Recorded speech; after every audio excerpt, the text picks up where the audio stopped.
Yeah, we can talk about ISON. It broke up. It's in tiny pieces. It died. And when that happens, the pieces just kind of keep on disintegrating until it's gone.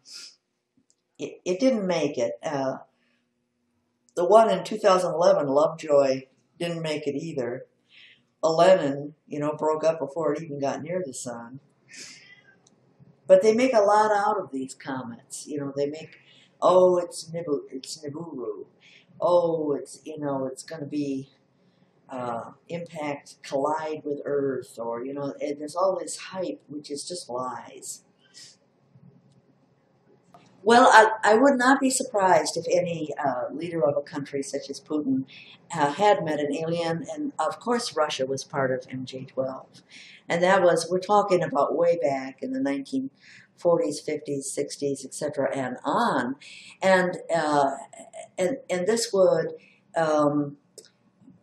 to influence him, I have been told also that Gorbachev was told, that Chernobyl would happen to teach him a lesson unless he changed his ways, and he said he wasn't going to, and then they allowed that to happen, So I wouldn't be the least bit surprised. Obama himself is a star child, and as such, he's already wise. He's operating under different rules. He's not considered so much as an earthborn soul, as a soul that comes from another world, and is reputed to be, and actually the Zetas confirmed this, Lincoln in a past life.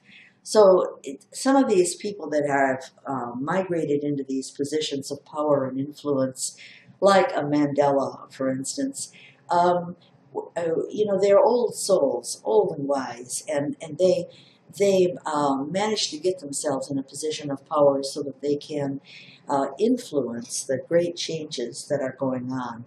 This is a time of great opportunity for souls to do, take advantage of opportunities to help others, or realize that they are basically self-centered at their core, and they're going to stay that way. In other words, the service to self decision. So there's 7 billion people on Earth, entities, and this is considered a big deal. A lot of entities from around the universe are visiting at this time, spiritually, or as in other words, as a spirit presence, not needing to be incarnated anymore, or in life forms, the many, many life forms that exist in the universe. They're here because the Earth is very rapidly transforming and is going to go through a lot of geological changes, which are a spiritual opportunity for Earthlings. We're all considered kind of babies. Humans are, just little ones, young souls, and therefore it's an opportunity to counsel us, etc. So that's a long-winded answer to, did Putin meet a live alien? Let me give it to the Zetas quickly. They're saying absolutely, and it wasn't a Zeta either. It wasn't even a hominoid, and he's had many conversations with this entity and a Zeta talk. Well, because Russia has different aliens that are in attendance in Russia. The Zetas are mostly a United States. That's their territory. In June 2012, the Zetas were hinting that Obama wanted to admit that Nibiru, or Planet X, or whatever name it goes by, is indeed in the inner solar system, and has been for years. And at the same time, kind of throwing a hot potato in my lap and saying, oh, well, NASA told you not to listen to Nancy, but, she got it right. And in that regard, and in that way, perhaps even impact the cover-up on the alien presence, because where did I get the information from? I got it from the Zetas. And we were so accurate when it came in 2003, or in the years before, 2001, 2, 3. in pinpointing where out in the dark skies toward Orion you could find it, and people would go out there, take CCD images and the like, and look with infrared or go to observatories, and they would find it where the Zeta said it was located, and it was moving. So this was a remarkable prediction accuracy, which certainly some crazy woman in Wisconsin didn't get, just because I made things up. So anyway, that was June of 2012, and he set out in the fall of 2012 to try to make this announcement in September, October, etc. And first he was going to use the emergency broadcast system, and that failed, even though we were listening, many of us, to the TV and the like, and I even caught Wolf Blitzer saying, wow, there certainly is a lot of going on here, but it didn't come on the TV station. And from what I understood, there were people that went in and even cut wires and prevented it from happening, because there are people who do not want the common man informed that we are going to have a passage of Planet X or another crustal shift, because they want people to stay in their jobs, continue to pay their mortgages, or they were responsible for the cover-up in the first place, and they don't want anyone coming after them. They don't want egg on their face. The banks don't want people not paying their bills. The wealthy want people maintaining the plumbing and electrical systems. And in other words, it's okay if the common man stays on the coast and is in danger. They have their enclaves. They know where they're going to go. So for all these reasons, they didn't want the common man informed, keep the cover-up going. Well, next, Obama planned an Oval Office address, in which he would tell people, he would schedule it, the media would expect it. And that weekend, when that was supposed to happen, my understanding is that there were court orders and injunctions that this was a fraud and that it should be stopped. It was some sort of a game, a fraud. And so therefore the CNN or whoever said, well, look, I have this injunction from some judge. So that was being blocked. And then they had to get into running the election, running against Romney. We had the debates. The reason that Obama did so poorly in the first debate was because of these two blocks, and he was just really frustrated and angry. But after that, he recovered in the subsequent debates and won the election, etc., and took a different tack and took a look at what was going on, who was blocking him, who was involved, and the like. We did a lot of bait and switch, in which people thought that it was going to happen on a particular weekend, and it didn't. You'll remember the weekend he went golfing in Florida, and his wife and daughters were in Denver. Everyone thought, that he was going to make the announcement that weekend, and he had them safely away from Washington, D.C., and the like. And it didn't happen, and within a day or two after that, General Allen resigned. And this was because General Allen was part of the group that was trying to block him. People in the military, there's been a certain amount of purging going on in the military for cause, but nevertheless, some of these people that have been encouraged to retire early were involved in blocking Obama. So then the most clever thing that he did coming last spring was to engage Russia and China as his partners. This cover-up crowd that has, it was an executive order of Ronald Reagan's that caused people to say, we can't talk about it. We can't admit that there's an inbound Planet X, i.e. Nibiru, i.e. Wormwood, whatever you want to call it. So that the alien presence and the fact that Nibiru was inbound, these were twin cover-ups that have been covered by Reagan executive orders. And Obama reversed that. But how to make the announcement when there is so much grief going on?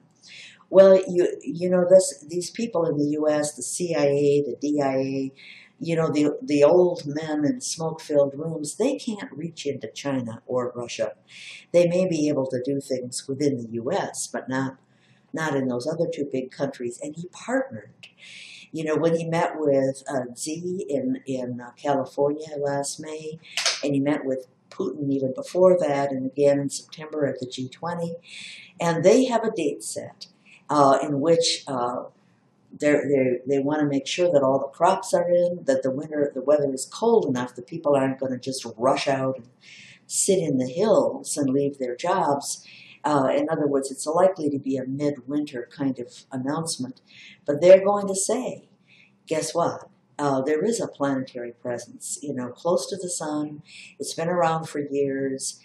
And there's been an executive order that Reagan issued that we've, you know, pulled back, and everybody's been watching. We've been watching it, you know, et cetera, et cetera. But don't worry about it. We'll keep you informed. Stay in your jobs. So that's the status of the announcement. That was actually some private data talk that was given recently. You know, I've been kept in the dark and very frustrated about it because I keep cleaning my house. I keep expecting CNN to arrive. And, you know, and instead of doing my laundry when I'm down to my last panty or doing the dishes when I'm down to my last fork, I'm doing everything every day, trying to, you know, stay up with it. And it's tiring. And I said, come on, why can't I know? So just this last month, they said, it's likely to be right after, you know, the holidays.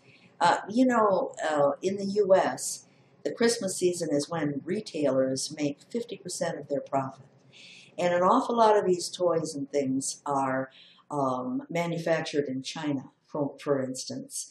And if you wanted to be sure the crops were in and that people were not going to, you know, bolt from their houses and leave their jobs and the like, you'd want it to be darn cold out there sitting in the fields. So they sat down, these three leaders, Putin, Xi, and Obama, and plotted a date and agreed to it. And the agreement was that even if Obama were to be, you know, put into a closet and a look-alike put in his place, and this look-alike were to call up and say, hey, it's off. You know, don't bother, you know, with the announcement. Don't go on TV and do all that stuff we agreed to. I've changed my mind. They still have to proceed. They have to assume that he's, you know, it's not him. Yeah, so that if he were to be assassinated, which he's not going to be because he's protected, or a lookalike were to replace him, or somebody were to take over as the president, or something like that, you know, they were to ignore it and proceed anyway. And this is all in insurance to make sure that the kind of stuff that happened in the fall of 2012, you know, with the emergency broadcast and Oval Office address and yada yada, that can't be blocked. They tried to assassinate Obama several times. You know, do you remember when he went to Israel this last year, a few months back, and somebody put diesel rather than petrol in his car, his armored car? Yeah. Well, who makes that kind of a mistake? You know, I mean, there's the hoses don't even fit right? You know, if you try to put, well, there's so many clues. There's little signs and the like, and I think it's set up so that you can't absent-mindedly do something like that. It was deliberate so that his car would break down on the road, and he would have to get out and change cars, and there he would be out in the open on the highway, and boop, a sniper would get him. And then there was a ruckus in Santa Monica. You know, he was out there to meet, I think it was to meet the China guy. And the premier of China.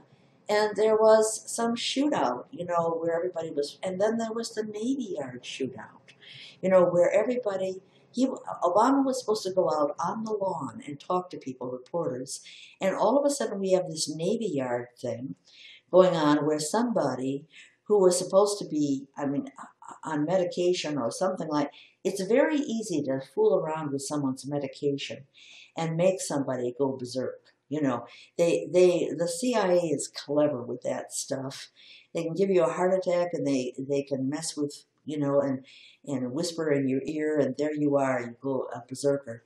So this Navy Yard guy went around, and everybody in Washington, D.C. was rushing there to try to save lives.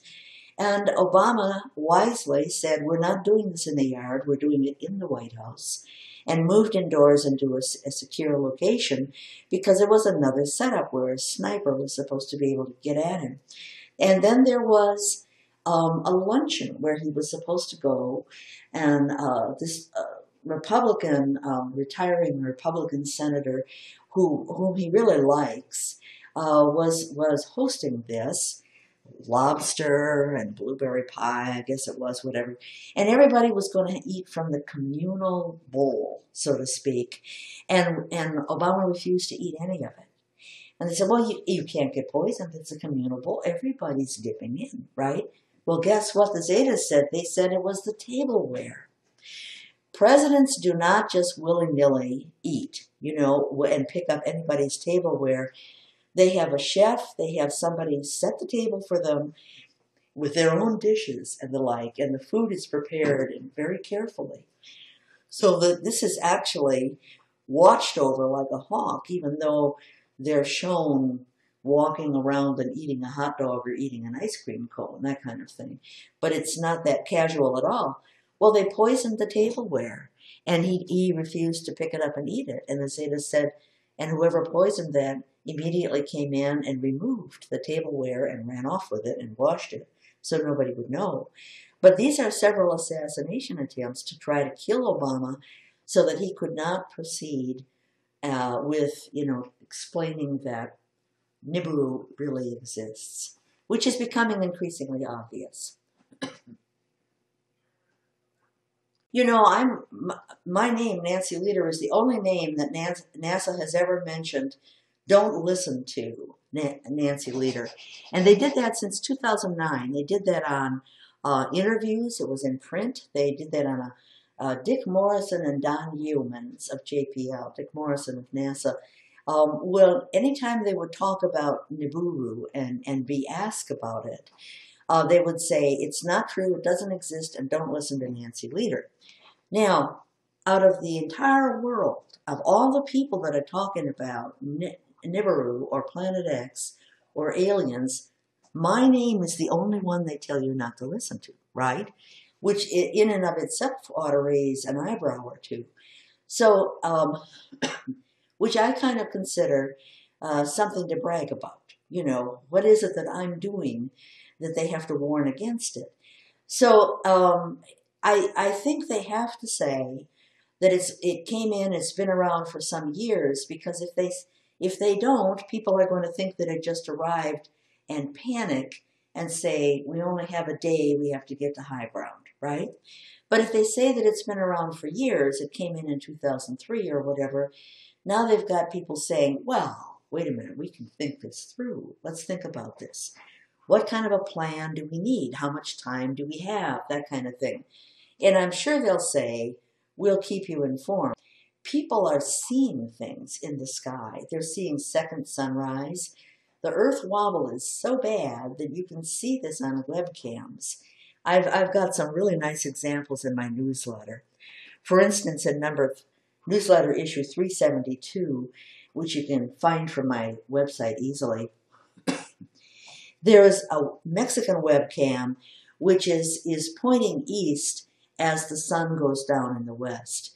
But what you see is, the sun from the light from the setting sun on the clouds, and then the sun goes down, and there's no light on the clouds in the east. And then all of a sudden, the light is back, and then it goes away, and it gets rapidly dark. And this happens on more than one day. You can look in their archives. Well, what this is the wobble, where it's turning such that the globe lobs over so that the sun comes up a second time. And people say that the sun went down, then it comes up again. There's many examples of this. Second sun rising or setting. And people have learned how to use a red filter to point toward the sun, or Mylar, or the insert in a floppy disk. And you just put that in front of your camera lens.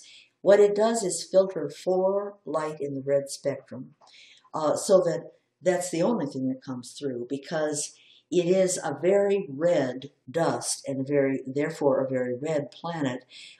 and all the moon swirls and the debris, because the dust is red iron oxide, and it comes through in the red light spectrum. So other than that, you have to block or diminish the sun's glare, and that makes it difficult if you diminish it too much to see anything of Planet X. In spite of that, this last year it showed up on an eclipse, and I have that in my newsletters also. The recent eclipse, in which I compared it to one in the year 2000 to show you how you can see Planet X in this eclipse where you couldn't in the past. So I'm not sure what they're going to say other than admit that it's there, say it's causing an Earth wobble, it's causing our irregular weather, the droughts and deluge. It is causing the temperature swings, and then they're probably going to say things like it's likely not to do anything except cause high tides. So not to worry, stay in your jobs, continue to pay your mortgage and your bills. Don't withdraw your money from the 401k, and trust us, we'll tell you what's happening. Yeah, I think it would be. I think they would break in. And it may be that Russia and China even lead, and so that the U.S. is forced to do it, forced to allow it, and for another reason, the Republicans are trying to make Obama seem like he's nuts, incompetent and nuts, I mean, they even float stories. He had a breakdown. Well, he didn't have a breakdown.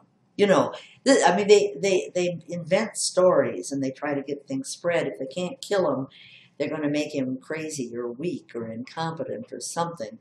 And therefore, if he led, which was the original plan, they would say, oh, he just, Obamacare was such a failure. All this burping around on the website, and he's just making this up to take people's minds off of Obamacare.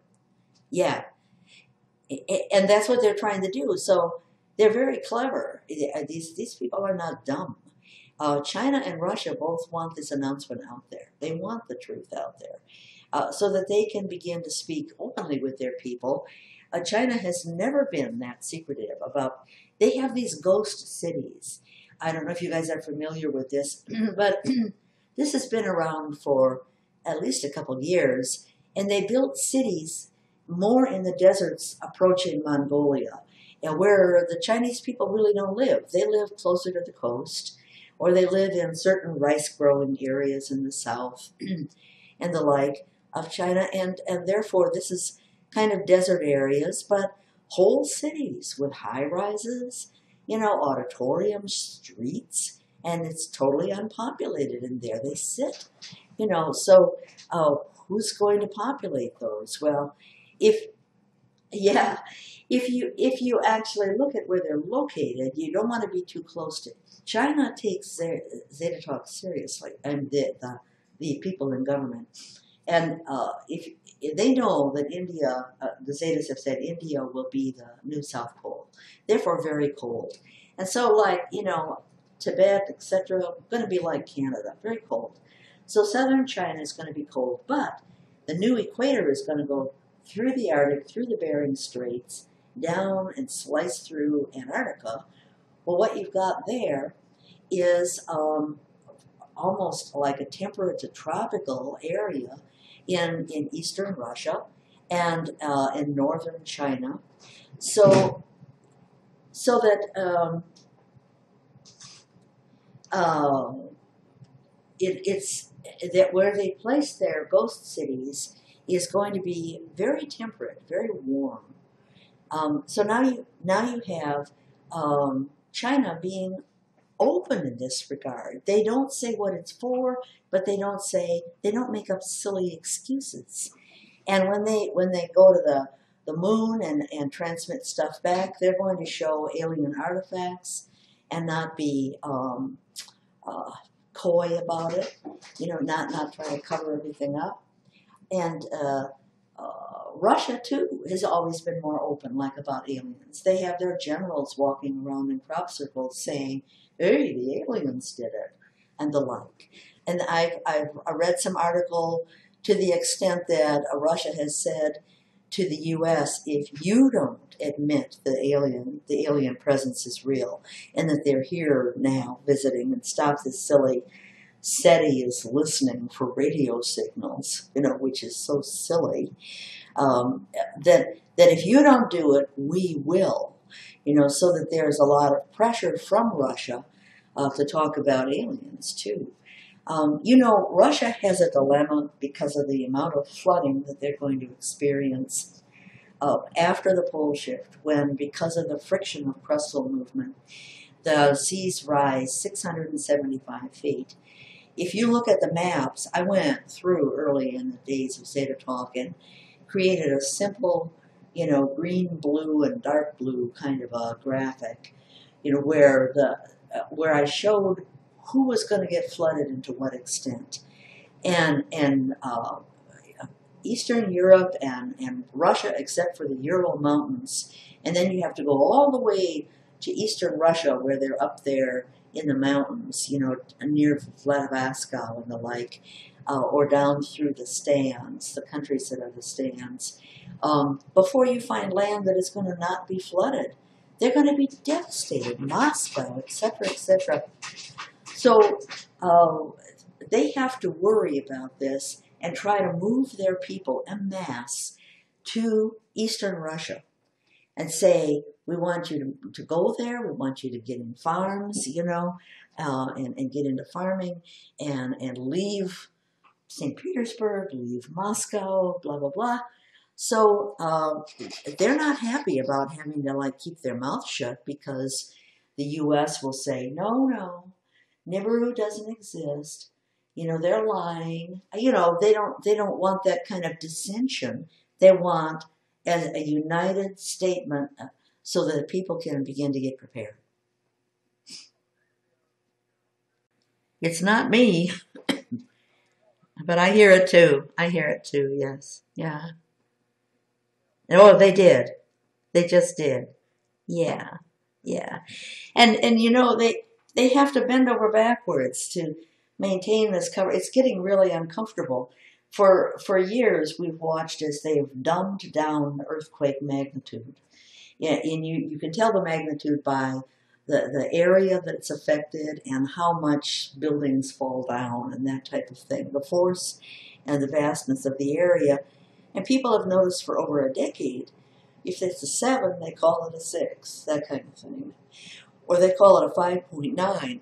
So that if you run statistics and run up an Excel spreadsheet, with the little bars, it won't fall into the 6 or greater. It'll fall into the 5 or greater because it's 5.9. And there's been an analysis done on that. And if you go into my newsletters and check for earthquake statistics, you'll find that demonstrated. They had something that happened a couple of months ago that was real obvious, in which the plates have become so greased. They have, the Zetas call it, little rock fingers along the edges of the plate borders that cling and make it hard for a plate to move, have been broken off and smoothed so that they move more readily, and they've picked up. They predicted that the plate tongue of or under Indonesia was going to sink 80 feet and up to 40 feet near Thailand, and 80 feet down by Java. Well, that has happened, and the like. So, but in any case, this one was where the Antarctic plate moved, and it caused a whole series of hammering at the Scotia Plate, which is a little platelet just off Patagonia there. And it was, if you went in and looked at the plate maps, the earthquake maps, you would see nothing but red there. It was just continuous, boom, boom, boom, 4, 5, 6 magnitude quakes there. Well, what people did notice was that all the buoys in the Atlantic, from the tip of South America all the way up to Iceland, were taken offline, became red rather than online. But just before that, they were starting to pulse, and people would say, "Why? What happened?" that all these buoys, are no longer transmitting all up and down the Atlantic. After a couple days, they came back online. So the question was posed to the Zetas, was that true? And what happened? It wasn't that there was a satellite failure, because no one satellite is picking up all this buoy activity. If you had one little spot or so, but not the whole swath from North Pole to South Pole. And they said, it was really not that a tsunami was being generated. It was kind of like a jiggling in the plates in response to the Scotia Plate, being crunched and moved and whatever it was doing that was causing the buoys to go off. But the reason they took them offline was they didn't want questions. They didn't want someone to say, this is new. What's happening here? But we've seen that before in the buoys just to the west of South America, where the Nazca Plate and the Cocos Plate and the like, significant, numbers of whole swaths of buoys will just be taken offline and become red rather than yellow. In other words, yellow means I'm active. And because of all the activity, where South America is the top part of it is pulling to the west, and you get sinking in the Caribbean Plate. That has started. It has hardly progressed to where the Zetas have described it will be. But one thing I did notice was that they said that several little small islands just to the east of Panama would be in the losers column, that they would go under. And there was some article recently talking about these little islands and how they were sinking. They had no explanation for this, like they would show a stop sign sticking up out of the waves, where the water, where it used to be land, it used to be a road and that kind of thing. Well, I went back on the MODIS satellite images and found one from 2009, which was before the South American roll began to, push the Caribbean Plate down.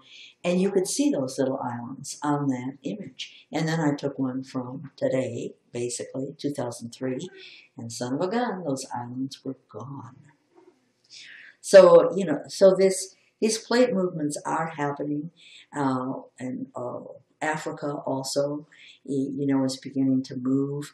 It's pulling on the Red Sea. It's causing little islands to pop up, just off Yemen in the Red Sea. It's causing big crevasses in Yemen and the like. That's a stretch zone of Africa, but that also has just started.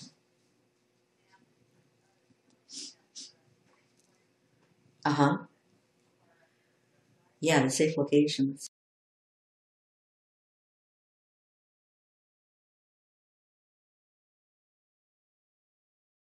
The Zetas have said that Central America is going to be devastated, and they've wrung their hands and said, where have we failed? The roiling and the buckling that's going to go on, and the heaving, with things thrown up in the air and rumpling of land and the like. It's unpredictable where you're going to be. You can't say, I'll stand here and it'll go on around me. You might be flung up into the air or dropped into a crevasse, or, And so they said, really, in the scheme of things, there's some places on Earth that are going to suffer a lot. In Indonesia, in that part of the world is one. Whereas when the crustal shift happens, you have a compression in the Pacific and a stretching apart in the Atlantic, and all that water in the Pacific has got to go somewhere, and it's going to go roaring through into the Indian Ocean, in part. And so therefore you're going to have a huge rush of water, besides which it's getting pushed down. That's called the Sunda Plate. It's really a plate with kind of like a tongue sticking down from China, and that's a loser. Central America is a loser. All of it, all the way. I'm not sure if the Yucatan, but south of the Yucatan, etc. Honduras, Guatemala, Panama, forget it. Africa stays above the waves pretty well. And South America does too, except for the Amazon basin, which gets flooded greatly. and of course you have the Andes getting pushed up, and in the U.S. we have the Rockies, rising as we have the Pacific compress. Never mind Lori Toy's map. For some reason, she thought that California was going to fall into the sea, but why would it? When you have the plates pushing underneath, and the whole pattern of history is for that land to rise up, and the rumbling of the mountain building going on, and that's going to go on in the like. And the U.S. suffers from inundation of the Mississippi Valley. Canada suffers from the lowlands to the north inundation. Siberia, terrible impact. Europe is going to be a series of islands. Because the Atlantic will rip open, and historically, you can see this land under the waves in Norway, Wales, Scotland, Ireland, etc. Western UK. That gets pulled down. It loses its support. Just like on the east coast of the U.S., there's like a plate, an extension, a shelf, I want to say, and people look down there and they say, I see tree trunks, I see buffalo bodies and the like, or there's the riverbeds, and that's because that land has gotten pulled down as the Atlantic tears apart. So that process is going to happen too to the U.S., primarily down near Florida, not so much, but halfway up the East Coast. You have the seaway ripping open, and then you have New England area popping up, actually, because of the release of the tension the seaway rips open, and so therefore it's free to bob up, let's put it that way, Quebec and New England. Safe Locations does detail that stuff, but Belize, it may not be indicated as a country in the Safe Locations information, but if we talk about Honduras, Guatemala, Panama, blah, blah, blah, blah, and the Caribbean islands, we're describing what's going to happen in great detail. So I always say to people, if you don't find your street in your town, look around. Who are your neighbors? Look at the general area. Because I do get that. If we say that Main Street is going to be flooded and they're a block over, they say, but what about my street? So they do. In 2008, the cities were asked, if the pole shift is a 10 of 10, where are we now? And they said we're in the 2 of 10. And then, as we progressed, and since the beginning of 2011, we've been in the 7 of 10, which is very much about plate movements. That got slowed down because the Council of Worlds was talking to Obama and other people, perhaps Putin, and saying, we really want the people of Earth to be informed because the Earth is a schoolhouse and we want them to take advantage of the spiritual opportunity. Either they're going to get greedy and selfish, or they're going to reach out with love. It's like our final exam. For so many souls on Earth, this is like our final exam. And we go on to either being, dragged off to a prison planet, or allowed, to incarnate onto a good-hearted world, which is like practically a paradise because everybody's caring. And those people that are still too immature to make a decision, or they're not ready to graduate, they're going to go off to a water world and become an octopi. And let me tell you, that's not such a bad thing. I've been allowed to incarnate into one of their bodies to find out what it was like, and I was stunned.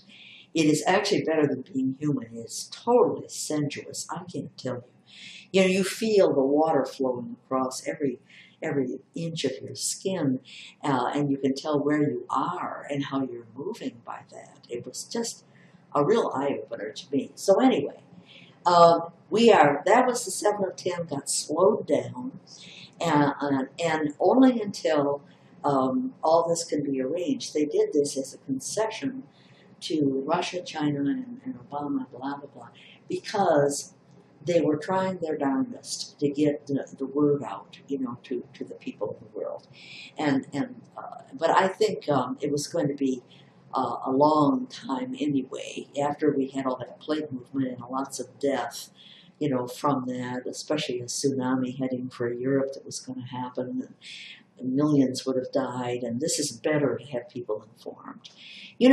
People, if we reach out with love, and we're not so stuck on our material goods, and we say, come on, I've got a lot of land that can be gardened, I've got chickens and goats and blah blah blah, and everybody welcome, that kind of thing. You have a wonderful community. You can have good cooks and musicians and carpenters, and you don't have to say stay on the coast and ground.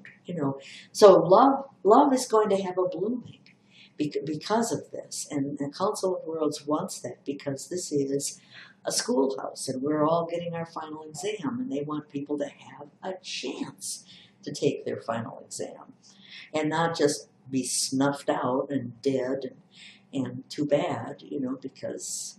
So 7 of 10 is still in process. The Scotia Plate has sunk. South America roll has started. African roll is just barely started. And yes, we're in the 8 of 10 because there's an overlap because of that delay. So the overlap is, what is the 8 of 10? It's supposed to be a lot of sociological changes, a lot of rioting, migration, what happens with organized religion, what are you going to do when people can't pay their bills and they're being foreclosed and kicked out, and the government can't feed them? How are people going to react? Who's going to open their homes? What are, etc., etc. And also other plate movement, which the Zetas hinted at. They said the continents will not necessarily be in relationship to one another as they are today. Well, what the heck does that mean? Because they said the South American roll would mean that the top of South America was going to move about 250 miles further into the Pacific. And for African roll, Gibraltar was going to be 125 miles wider, and the Sinai Peninsula was going to have a 50-mile gap that they don't have today. Well, but they were talking about, still, in that case, you still have the continents, more or less, where in relationship to each other where they are today, right? Well, we kind of figured it out. We said what's likely to happen is that the South American roll is going to roll so South America almost falls on its side, and the same thing with Africa. Africa, so that as the Atlantic widens, they could actually become, rather than up and down, they may be horizontal. So things like that can, and then there's a whole bunch of other things that the Zetas aren't saying. They're not saying yet. And they're waiting. They've said, and they've said it repeatedly, when Nancy is on TV and the whole world can find out what she's just said, then you'll hear a lot more. It's great, and it was done via Skype, and practically arranged on the spot. And it was in the evening. I checked my email, and here's my Russian translator coordinator. There's a team in Russia that does these translations. And he said, would it be possible in the morning, 5 o'clock in the morning? Well, I get up at 3, sure. So it was great, and they taped for 2 hours, they had an audience, and they only played about 45 minutes. They had to cut it down a lot. So it was all about women, finding that they had little babies, that there was something started in their bodies, or harvesting of ova, and then they would see a baby put in their arms, and this is your baby, and that type of thing. Was this really happening? The hybrid race between humans and Zetas. So it wasn't really a broad, but they invited me to come to Moscow, which of course I can't do. If I travel, then the work that I do doesn't happen. Let's put it that way. I don't have a staff to keep things going. I have to put in 8 hours a day, or everything falls behind. So So I said, well, I don't really travel, you know.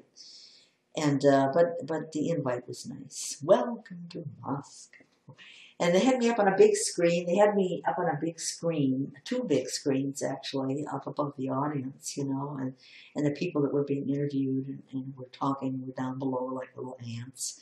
And I was able to, you know, yeah, you can go in and click in the media area on my website, click on media, and it's right there. And somebody did a translation of the 5 minutes where I was speaking. So you hear Russian, but you see what the little words in English underneath. You know. So. Yeah, I've been on TV. I've been in New Zealand, South Korea. They both sent a team over here to record. Sri Lanka did theirs by Skype. And I've been on a few times in the U.S., but not on major media, not MSNBC, CNN, or Fox, or, you know, that type of thing. Because if Dick Morrison and Don Humans have to say, don't listen to Nancy Lieder, you can believe that these TV, you know, networks are told, forget it. Even Coast to Coast is told that don't have her on. You know, they're dictated to for sure. Yeah, the 2007 and I think 2011. No, it was even. It's been 2 or 3 years, but I am almost a pariah there. You know, I'm someone who they can't have on, and it gets worse. You know, so I think that's going to change. No, and the good news about how the elite are bunkering down, and they're part of the group that does not want the common man to know.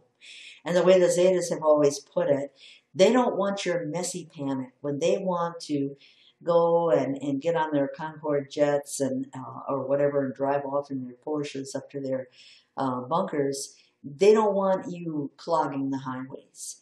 They don't want you coming in to their enclaves and saying, we're all starving and you've got meals ready to eat up the kazoo, you know, and share with us. And they don't want that, you know, so they're part of the group that is trying to keep everybody ignorant of the fact when the sun and the moon aren't where they should be, you know, and you're seeing 2 suns rise and set, that type of thing, and nobody's explaining this, people get very uneasy. They know they're being lied to.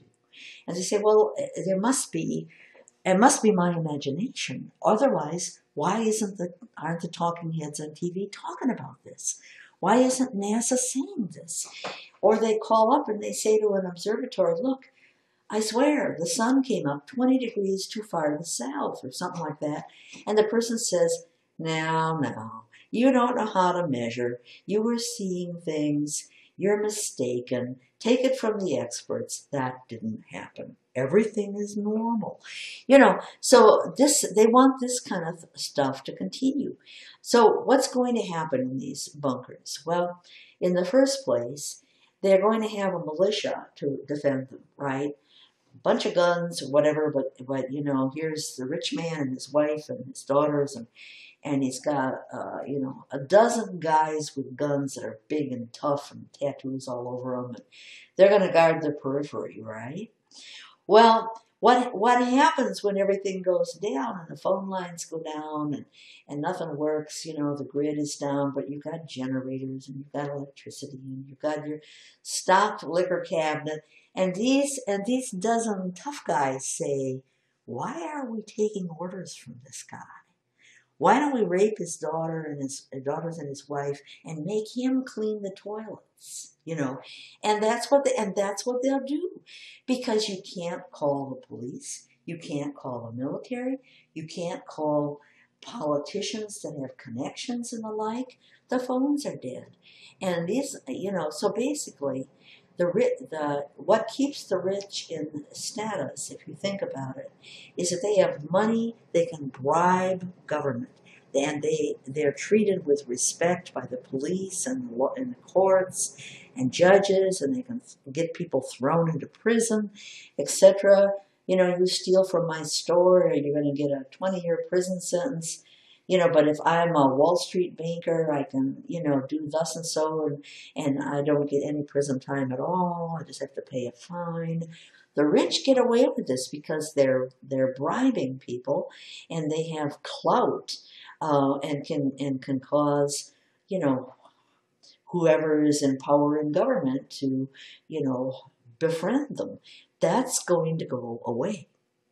Even in places like Denver, where, it's the second Western White House, etc. Even there, you're going to have people turn on each other.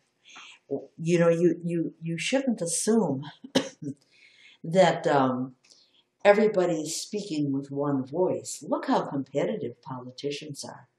Look at the kind of thing that goes on in military units too, the competition.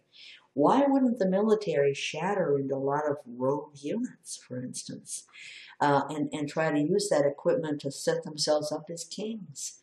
It's going to be, I think we're going to have states trying to secede from the Union. Texas is probably going to lead the way. They're going to say, what do we need to be part of the U.S.? And I'm not sure what's going to happen, but I think there's going to be a lot of surprises. But one thing is for sure, the people that are going to fare the best are the people that are working class, who are used to hard work, used to making do and being resourceful, taking a bunch of junk and putting it together and making something out of it, those are the people that are going to be able to say, heck, life after the pole shift isn't much different than life before the pole shift. Not for me, not for my family, except they won't have to punch a clock and work for a boss they hate. They can do stuff that's more fun, like go out and garden and that type of thing, and milk the coast, and take hand tools and make furniture. So they're going to be the ones. The lower down you are, the better you're going to do, and the higher up you go, the couch potatoes. I play my video games. I have my kitchen appliances. That type of thing. I think that groceries, vegetables grow in grocery stores. I have no clue how to feed myself. Whoops, you got problems. People living in the cities.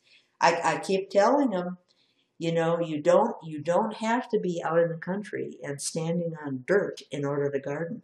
You ever heard of container gardening or hydroponic, container? Yeah. Oh, and eating bugs. Have you noticed how often eating bugs is brought up? Where even the UN says starving countries should get into this.